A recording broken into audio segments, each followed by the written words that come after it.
This is a 2021 Ford Bronco Sport Badlands, a small SUV with a turbocharged 2-liter engine, all-wheel drive, and legit off-roading chops. My name is Robin Warner, an experienced engineer and magazine editor, and I want to tell you more about it. What is a Ford Bronco Sport? Think of it like a Ford Escape-sized SUV with more adventurous undertones, as it has similar space and seats 5, but it also stands a little taller and has bigger wheels. Depending on how you look at it, the Badlands trim is either the second highest or highest of available trims on the Ford Bronco Sport, because there is also a first edition, which is the highest trim, but it's also limited to a 2,000 unit run and unavailable afterward. Either way, the Badlands lies above the base, Big Bend, and Outer Banks trims, which means you get front tow hooks, rubberized flooring, and paddle shifters and oil cooling for the 8-speed automatic transmission. Speaking of, the Bronco Sport Badlands is powered by a turbocharged 2-liter inline 4-cylinder engine, producing a peak output of 250 horsepower and 277 pound-feet of torque. That power then goes through the aforementioned 8-speed automatic transmission and onto all 4 wheels. The base price for the 2021 Ford Bronco Sport is $28,315. A Bronco Sport Badlands starts at $34,315, and my test car costs $37,705. For those that are interested, I included detailed specifications, including dimensions, fuel economy, and options in the description. All right, let's take a look around the car. Here it is, the 2021 Ford Bronco Sport Badlands. You can tell it's a Badlands because it says so right here. The color is Kodiak brown, which is lovely. The front of the car has a nice purposeful look to it, and it also has LED lights and active grille shutters, though you can't see them very obviously. And you also get frame-mounted front tow hooks, which is definitely good to have if adventures get a little too adventurous. Going over here, we have 17-inch Pirelli Scorpion wheels, and they are 225/65 R17s, which is just fantastic. Now you can get the optional Falcon Wild Peak tires, which are actually 29 inches diameter instead of just 28.5. And you can tell that it's 29 inches because it's a 235 width tire instead of a 225. And because the tire's wider, it's also a little taller because it's also 65 series. Going to the back, you have a nice, proper, purposeful rear end here. That's where it says Bronco Sport, not just Bronco. And you've got proper dual exhaust, and it's tucked underneath right there and there, and you can see you've got some real rugged stuff underneath as well. While we're back here, I'll show you that the key fob has a lot of options here. Remote start and also remote tailgate lift.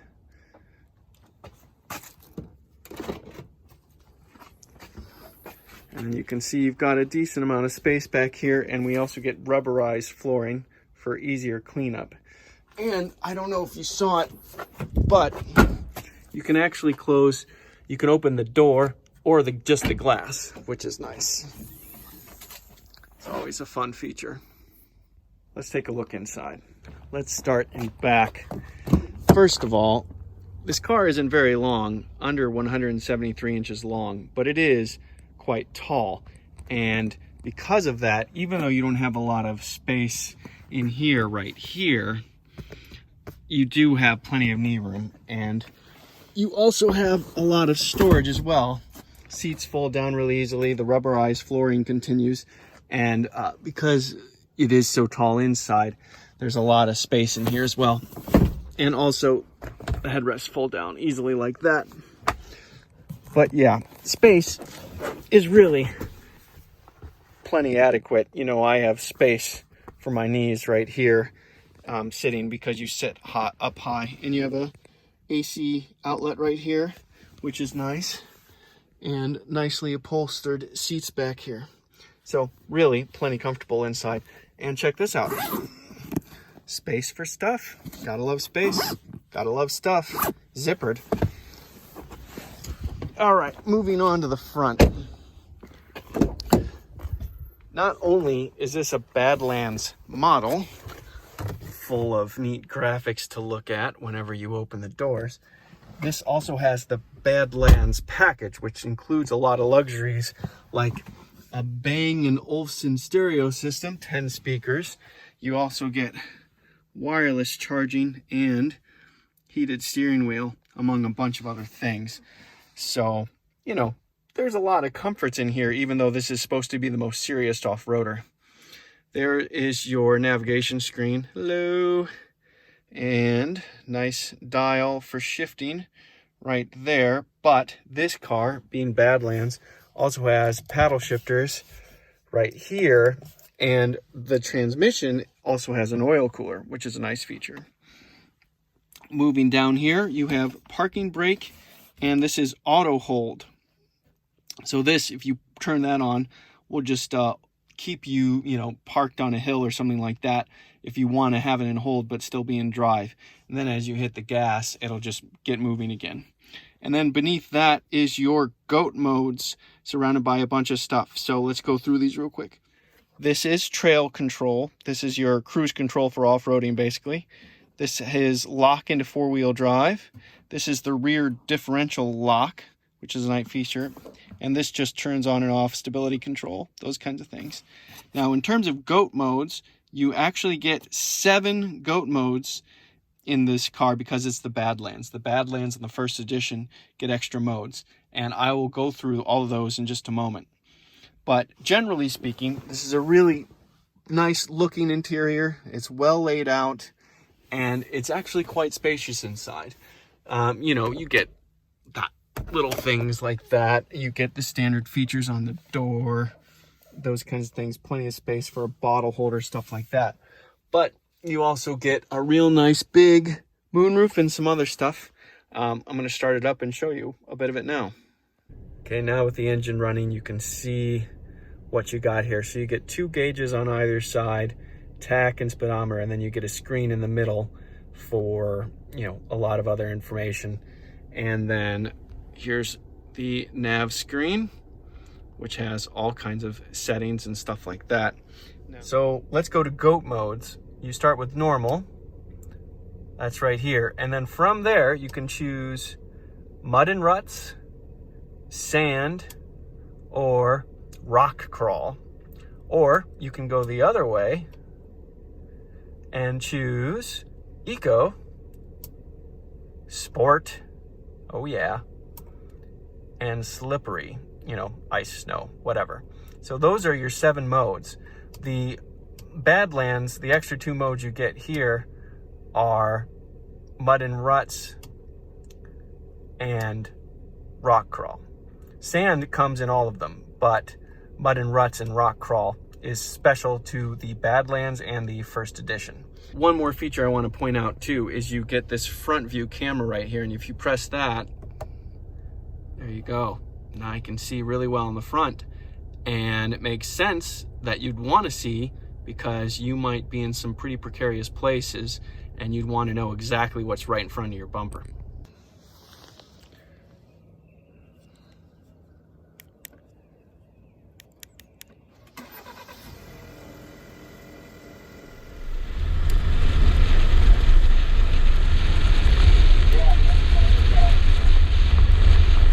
Hi everybody, and here we are driving the 2021 Ford Bronco Sport Badlands, and we're doing it on a dirt road, at least to start. Now there's nothing specifically special about this dirt road.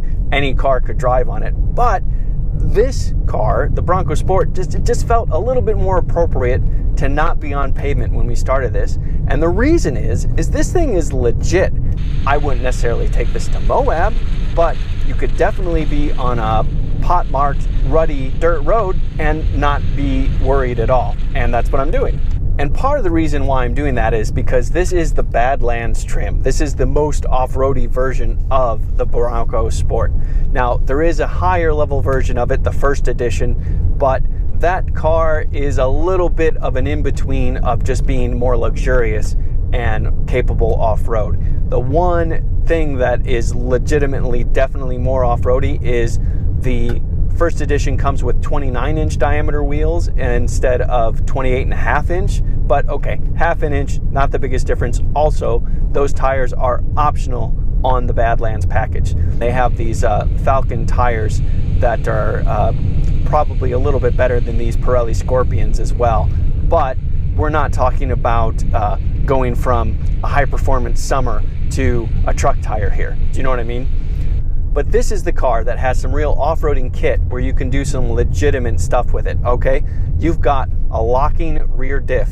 You've got a different suspension. You have front struts with this hydraulic rebound in it, which allows it to have smoother reactions to bigger jumps and bigger suspension movements. It also has bigger monotube rear dampers, which also helps for better absorptions over big bumps and ruts.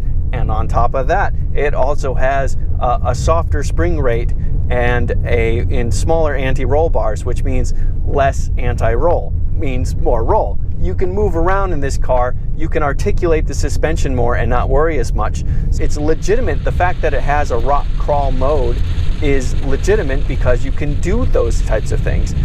This car is just a little bit higher off the ground, and you have 7.5 inches of wheel travel. That's much more than the average car. You're usually working with 3 or 4 inches of wheel travel, and having 7.5 really lets you work. And obviously have good ground clearance, approach and departure and breakover angles and things like that.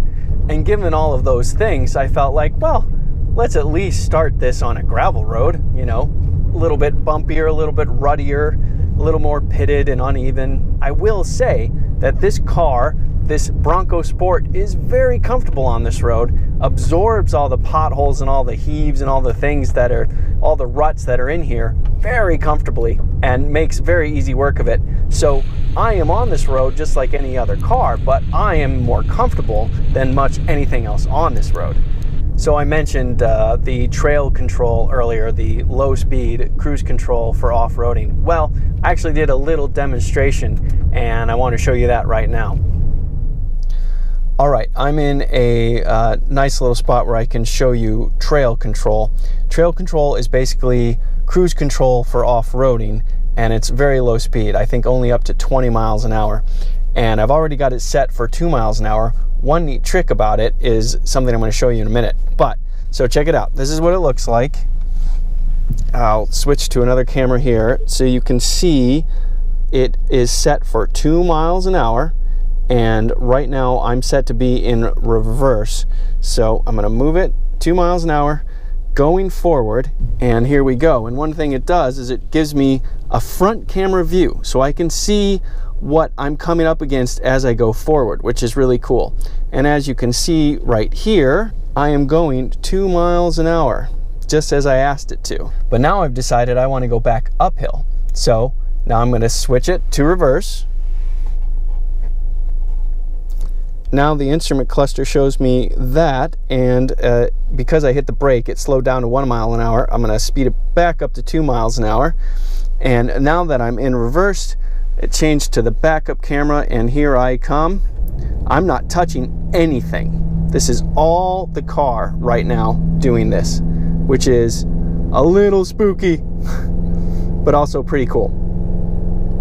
Cool, right? I mean, that's a neat little trick. And the fact that you can go forwards and reverse in that mode, I think that's handy. I think that's a cool little thing to do. If nothing else, a fun trick to show your friends. But alas, this is still a car. It is still going to be driven on paved roads the vast majority of its life, even if it's purchased by a very adventurous owner. And so we have to drive it on the road as well. But the good news is, it's comfortable here too. You have that nice soft suspension to help absorb the bumps and stuff, but you also have 65 series tires.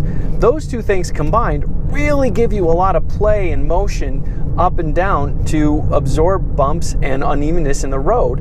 And even when the road's smooth, little undulations and stuff like that are really nice and soft and flowing because, yeah, you've got a lot of give in all the suspension in every part. this car goes down the road really nicely and smoothly. It does so like an old school pickup truck, just a lot of just flowing softness and give, because yeah, this is not a handler. This isn't meant to carve through a bunch of back roads.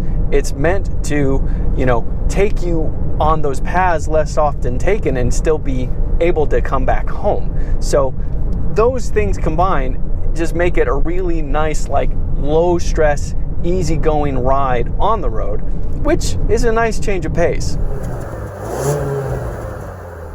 But that doesn't mean it's slow, okay? You have a 2-liter 4-cylinder that's turbocharged for 250 horsepower and 277 pound-feet of torque. That's a darn decent amount of muscle for a small SUV like this. Briefly coming to a stop.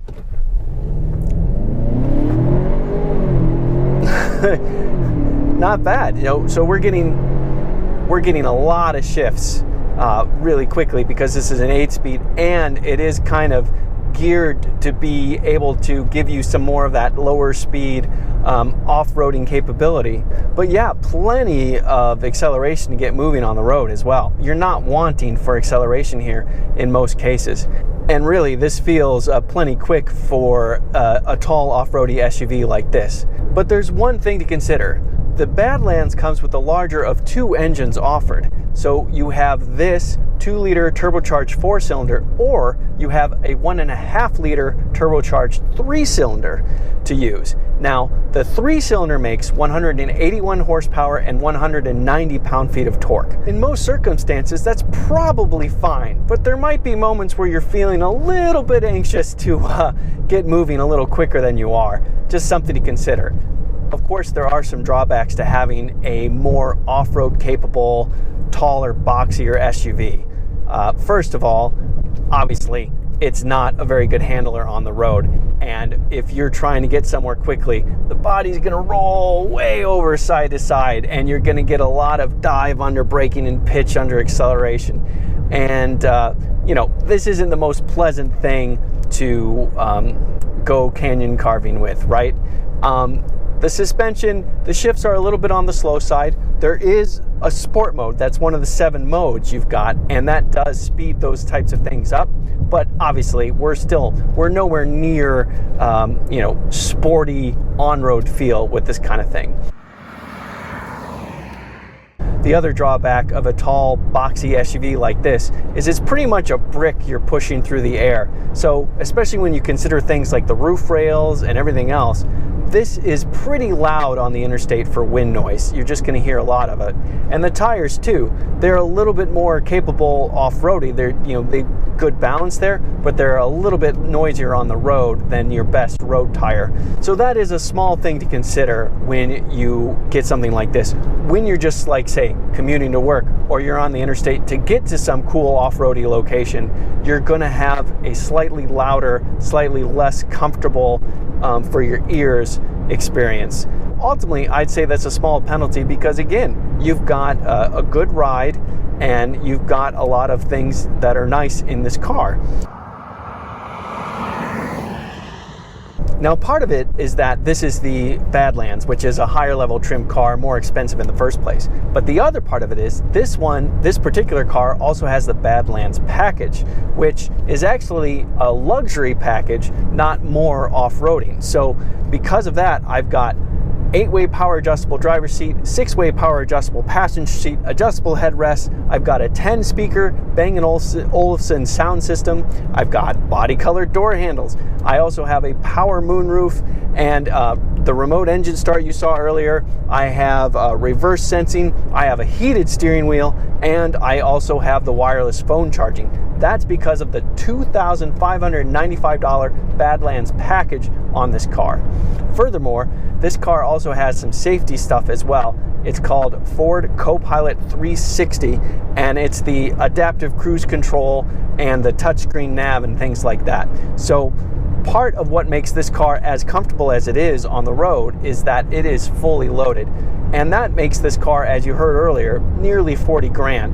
And that's a lot of money for a loud wind noise, loud road noise, small SUV.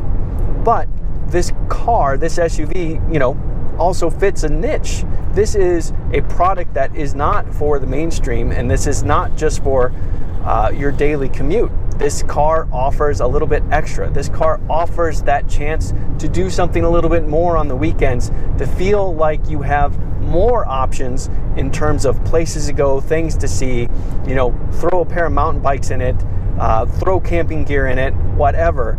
This car will offer you those options more easily than your typical SUV would. And I think in a lot of ways that makes this car an actual SUV. This really offers real sport and real utility in this car, and it's not just a tall station wagon. And I really think we have to applaud that. And I really appreciate that Ford even built this. So we have the Ford Bronco. That's like the big daddy, legit, really want to be a proper off-roading thing, you know, offering 35-inch tires and all kinds of stuff in it. So this isn't that, but this is going in that direction, and it does genuinely offer you more options for adventures on the weekends and going off-road. And on top of that, it's perfectly competent to do all the things that you need to get done during the week. It's just not quite as good as the other things. And I think it's cool that Ford made the choices they did to give this real off-roading chops. And I really respect them for it. I wouldn't say this is the right car for me, but for the right person, I think this is a great, great choice. I'm Robin Warner. Thank you for watching.